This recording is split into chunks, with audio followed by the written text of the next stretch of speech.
अपना बेटा बहू की बात माने तो उसे रन मुरीद कहते हैं, और अपनी बेटी का खामन अगर उसका ख्याल रखे तो कहते हैं कि जी अच्छा दामाद है। देख लें कितनी दो नंबरी है। हमने इस्लाम से कुछ हासिल नहीं किया। मैंने देखा है कि सास ससुर का जो रिश्ता है ये अजाब इलाही बना होता है बहुओं के लिए।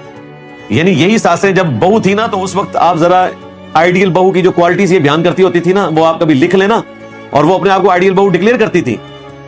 और उस वक्त जो आइडियल सास है उसके अंदर क्या कुछ होना चाहिए, वो अगर ये कभी अपनी पुरानी कॉपी निकाल के देखें अपने दिमाग में, अगर कोई स्टोर की हुई है, तो अल्लाह के फजल से एक खूबी भी वो इस सास में नहीं पाई जाती होगी जो ये डिमांड कर रही थी अपनी सास से। ये रियलिटी है।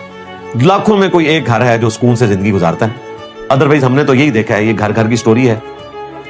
और मेरे पास तो चूंकि इस तरह के केसेस आते रहते हैं, इसलिए बड़ी हैरानगी होती है। इसमें दीनदार क्या बेदीन क्या सारी इस हमाम में नंगे हैं।